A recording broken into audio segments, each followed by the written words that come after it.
السلام عليكم ورحمة الله وبركاته. أهلا وسهلا بكم مع فيديو جديد. النهاردة مع ميزة أساسية في النرجسي، وهي نقص التعاطف أو انعدام التعاطف مع الناس. هو اللي احنا قلناه قبل كده إن هو ما بيتعاطفش مع حد أبدا. طب احنا عايزين نتكلم الأول يعني إيه تعاطف؟ كلمة تعاطف أصلا كلنا يعني يمكن مش محتاجة إن أنا الواحد يتكلم عنها كتير. إنك أنت بتتعاطف يعني بتميل لشخص، بتحس بوجعه، بتحس بفرحته. الحاجات دي كلها ان انت بتتأثر بمشاعر الاخرين.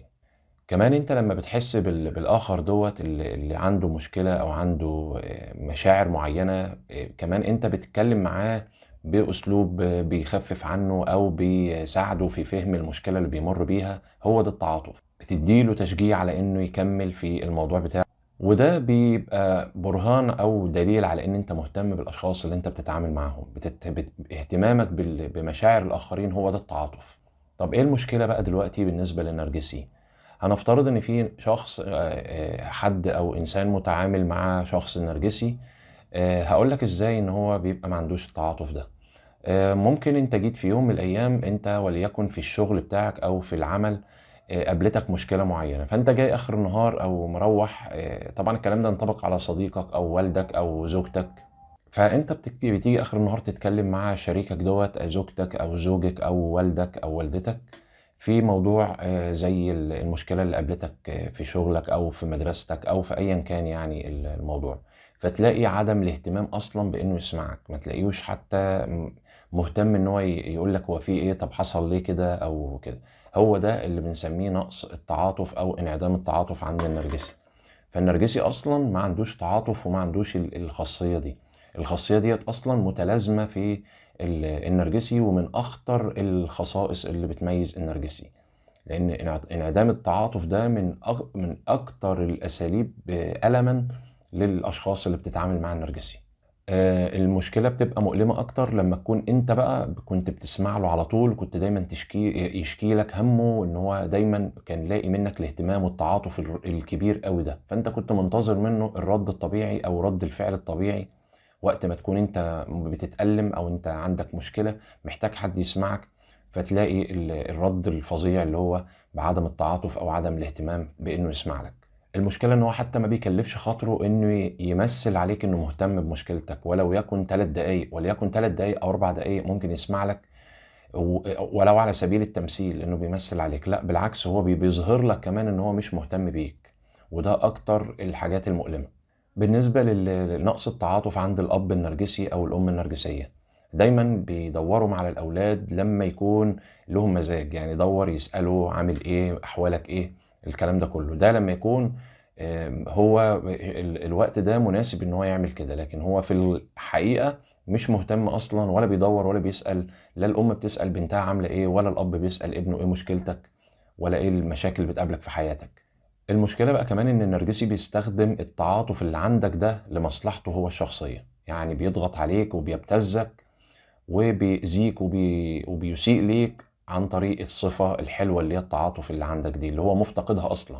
التعاطف ممكن يكون موجود عنده لو له غرض معين بيستخدمها عشانه، خلاف كده هو ملوش أي داعي ولا له أي دخل بالموضوع ده، ملوش أي علاقة بموضوع التعاطف ده. هيمثله كويس أوي لما يحتاجه، يكون أداة لتحقيق حاجة معينة عنده.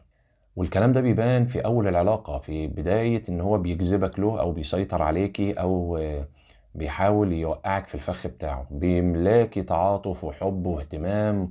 وفجأة تلاقي الكلام ده كله ملوش أي أساس غير إن هو كان بيوقعك في شباكه، مش أكتر من كده.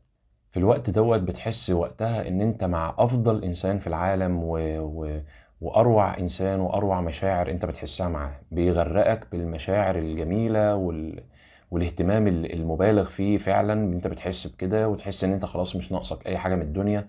انت معاك شخص فعلا مش موجود في الدنيا، مش موجود اصلا. لكن في الحقيقة هو بيشغل الموضوع دوت لحسابه وقت ما يعوز، وبيوقفه تماما وقت ما بيعوز. يعني هو بيستخدمه كأداة لتحقيق حاجة معينة، وقت ما يكون الحاجة دي اتحققت خلاص ومفيش اي مصلحة من وراها، بيمنع تماما التعاطف والاسلوب اللي هو بتاعه ده، وبيحطمك لما بتلاقي الحقيقة المرة دي.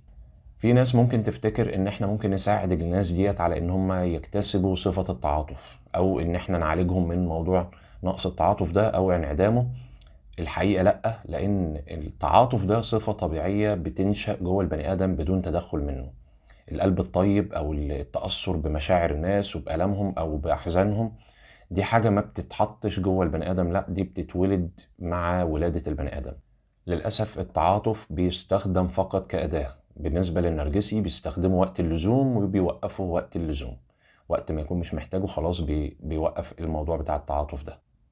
بتمنى نكون قدرت وصلت لكم معلومة أو إن قدرت أوصف لكم صفة من صفات النرجسي، وهي نقص التعاطف أو انعدام التعاطف، لأن دي خاصية مؤلمة جدا لكل ضحايا النرجسيين. أنت بتقدم حاجة وما بتلاقيش منها أي حاجة. يعني أنت معروفة جدا العلاقات الاجتماعية والإنسانية دي مبنية على التبادل، وتبادل المشاعر اللي هي ان انا اقف جنبك او انت تقف جنبي. دي حاجة معروفة ومتأصلة جوه البني آدم كإنسان.